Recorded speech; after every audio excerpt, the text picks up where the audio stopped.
Listen to this. Here we go again. Another ICE operation has been leaked, this time in Northern Virginia, where agents plan to raid today and tomorrow. After details were posted by a reporter, a migrant activist group then told illegal migrants what to do and what not to do when they meet ICE agents. That includes do not open the door without a warrant signed by a judge, do not sign anything, do not show ID from a foreign country. Jonathan Fahey is a former DHS Deputy Assistant Secretary and former Director of ICE, and he joins me now.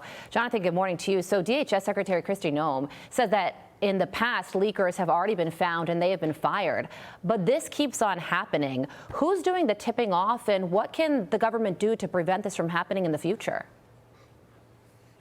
Well, I don't know who's doing the tipping off. What's interesting, though, a lot of times these big operations not only involve federal agents, but sometimes they involve state and local officials because you have to involve them, letting them know people are going to be brought into the jail and things like that. But what can be done? These could be, people could be charged with obstruction of justice, which is a federal felony, carries up to 10 years in prison. And it's really justified here because these agents that are going out there on behalf of us to keep us safer are being put in danger because of these leakers trying to advance their political agenda. So this is extraordinarily serious. Nobody has been, hurt or killed at this point because we know, but somebody really bad may have already gotten away and can harm somebody else. So I hope they're taking this as seriously as possible. I'm sure the Department of Justice is investigating these with the appropriate resources with the intention of holding people accountable. What about the people online, Jonathan, the people who are hearing from these sources that they have within the government and then posting this information on Twitter? Can they be prosecuted?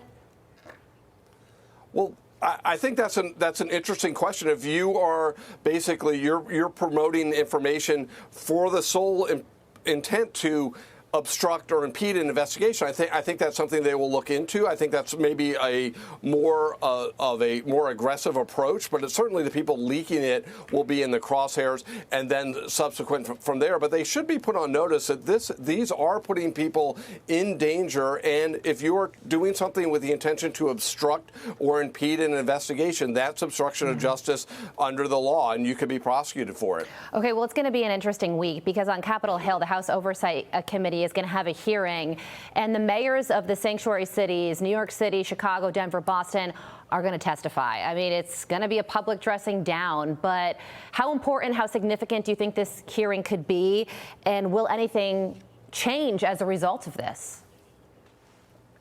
This is extremely important for one reason. The public needs to know what these sanctuary cities actually are doing, and the whole purpose of them is not to keep the kids in a preschool from being deported. It's to get people in jail to remain in their communities, which is astonishing to me. And it's the fact that it's persisted so long is also even worse. So what they've been doing is preventing ICE from being able to take people from local jails and remove them from the country because they want to encourage more illegal aliens in their community and keep existing illegal aliens in their community.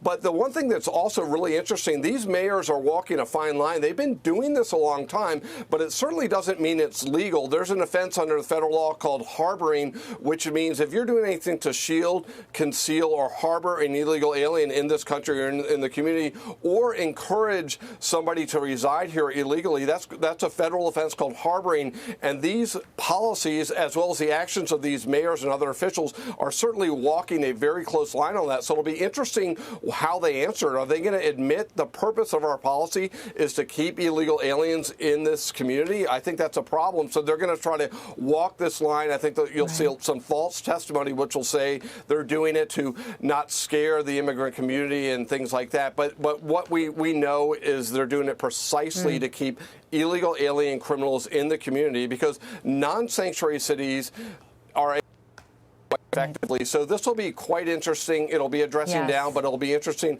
how they answer because of criminal liability that might be at hand. We will keep your words in mind as we watch this testimony unfold later this week. Jonathan, thank you so much for joining us.